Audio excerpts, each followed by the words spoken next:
Anak-anak kerja apa? Oh, sibuk perempuan. Tapi ada sebab saya tanya.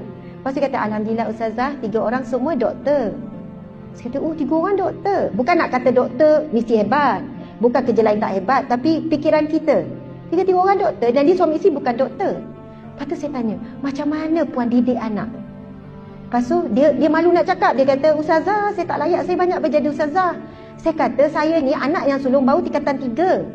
Saya tak layak sangat nak bercakap pasal pendidikan anak sebab belum terbukti anak saya ini elok esok. Saya masih in progress. Tapi puan dah lepasi tahap pendidikan dan anak tu Alhamdulillah dah testimoni hasil didikan puan. Dah ada hasil yang masak. Saya masih dalam proses. Saya boleh cakap dari sudut teori, saya masih lagi melalui. Saya merayu dengan dia, tolonglah Syaiz, malu-malu akak, malu tak nak cerita. Lepas tu dia kata, lama dia cakap, Ustazah, satu benda yang saya perasan nak. Saya orang biasa, saya tak ada belajar tinggi. Bab agama saya cetek sangat. Kami suami isteri cetek. Kami bukan dah pengajar Islam apa cetek. Ini pendidikan 30 tahun lepas. Saya kita cerita sebab dia dah umur 50 lebih. Anak semua dah besar 20-30. Zaman tu ada banyak ceramah tak? Tak banyak ceramah zaman tu. Tuan-puan yang dimati Allah sekalian. Dia kata start daripada dia mengandung. Sampai sekarang. Berapa puluh tahun dah tu. Saya tidak pernah meninggalkan bacaan surah Al-Waqi'ah pada setiap malam. Saya punya tak puas hati, setiap malam baca. Ya Ustazah, setiap malam wajib baca surah Al-Waqi'ah. Daripada dulu, daripada anak kecil sampai sekarang, walaupun anak dah besar, sampai sekarang baca surah Al-Waqi'ah. Dan lepas saya baca surah Al-Waqi'ah, saya akan doa setiap nama anak saya, apa hajat saya dan apa yang saya nak. Dan semua yang saya minta Allah makbulkan, Alhamdulillah Ustazah. Lepas tu saya tanya, puan baca waktu bila? Saya baca lepas maghrib. Saya baca lepas maghrib, wajib saya baca. Lepas tu sambunglah dengan Al-Mulk. Masya Allah. Kemudian ajak juga anak baca sama-sama. Masa anak duduk kat rumah, bacalah sama-sama. Anak dah pandai baca sama-sama. Subhanallah. Muslimin muslimat sekalian, saya nak cerita bacaan Al-Waqi'ah ini diamalkan oleh sahabat Nabi. Sahabat Nabi antaranya Ibnu Mas'ud. Ketika ini hadis sahih, saya buka sebenarnya. Siapa yang nak tahu kelebihan Al-Waqi'ah lagi, saya buka ni artikel Al-Kafi 1517, bolehkah membaca Al-Quran untuk mendapat habuan dunia semata-mata? Tetapi ia menceritakan, ini mufti wilayah persekutuan, dia menceritakan tentang fadilat surah Al-Waqi'ah. Dia menerima, jabatan mufti terima soalan, boleh ke pilih surah-surah tertentu untuk dapat sesuatu. Maksudnya beramal surah ni hajat sekian, beramal surah ni hajat sekian, solat duha hajat sekian. Maka bolehkah kita bertawasul menggunakan amal ibadah untuk mendapat hajat-hajat tertentu? Jadi jawapan detail oleh jabatan mufti wilayah berikan, jawapan ringkas, boleh bertawasul dengan amal soleh. Antaranya bertawasul dengan surah Al-Waqi'ah. Dalam tulisan mufti wilayah ini menceritakan kisah Ibnu Mas'ud. Ketika dia dah nazak, hampir sakaratul maut, tengah nazak, sakit dah semakin tenat.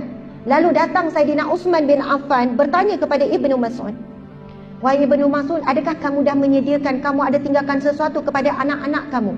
Dia ada ramai anak dan anak masih kecil. Adakah kamu meninggalkan sesuatu kepada anak-anak kamu? Kamu dah nak meninggal ni, wahai Ibnu Mas'ud. Yang bertanya siapa? Saidina Uthman bin Affan. Macam kita lah pergi ziarah orang yang sakit, tengok pula ada anak kecil. Mungkin kita fikir, dia dah ready ke anak ni, apa-apa persiapan nak tinggal anak-anak kecil.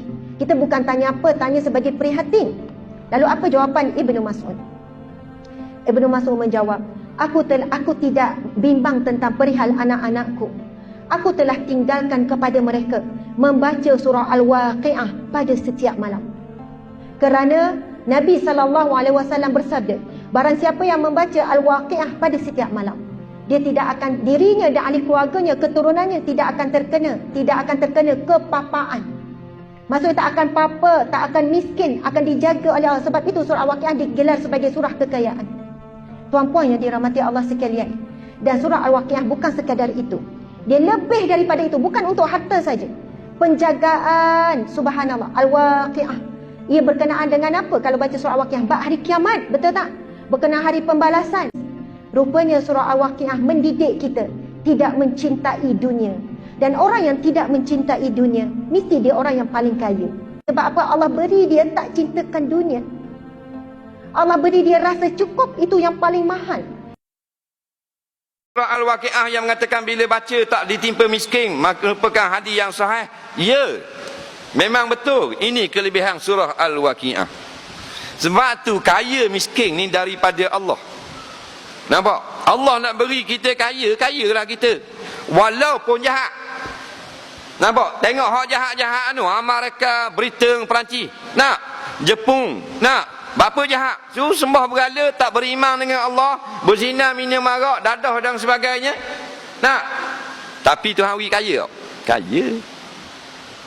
Maka kalau dikatakan di dalam hadis-hadis, nak murah rezeki baca ayat ni, boleh jadi kaya, tak akan fakir baca ayat ni. Nak? Tak ada pelik pun. Kerana kaya ni daripada Allah. Kita miskin. Apatah lagi kalau baca ayat Allah. Ya ayuhan nas antumul fuqara. Mung semua manusia papa kedana. Aku saja kata Tuhan yang kaya. Nah. Inna ansha'nahunna insha'a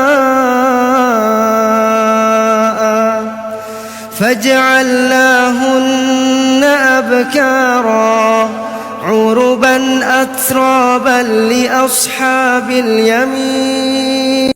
Mengharapkan sangat you all sama-sama dengan saya. Okay, kita baca surah Al-Waqi'ah tiap hari selama 30 hari. Kita buat challenge surah Al-Waqi'ah 30 hari, satu kali surah Al-Waqi'ah 30 hari, ataupun 3 surah Al-Waqi'ah setiap hari selama 30 hari.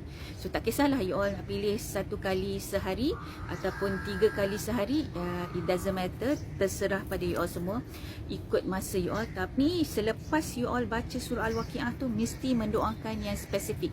Apa yang you all nak. Contoh kata you all nak anak dapat apa kan, dalam masa 30 hari ni you all nak dapat duit apa, ataupun nak apa sahaja tapi spesifik. Itu pun saya dah cuba sebenarnya. Manusia ni memang banyak hajat. Okey, sama ada Allah nak kasih kita sekarang ataupun kemudian tu, kita kena think positif.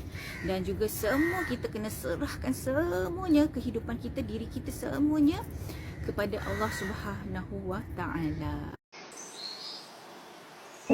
Jadi bila baca surah Al-Waqi'ah contohnya, dengan harap kita tidak ditimpa kepapaan, dibenarkan dalam Islam.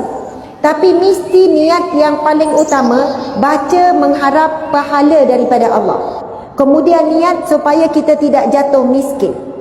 Dan siapa yang membaca surah Al-Waqi'ah, insya-Allah tidak akan apa-apa. Pasti tidak akan apa-apa. Kenapa? Surah Al-Waqi'ah adalah surah yang menceritakan tentang hari kiamat, syurga, neraka, golongan kiri, golongan kanan. Betul atau tidak?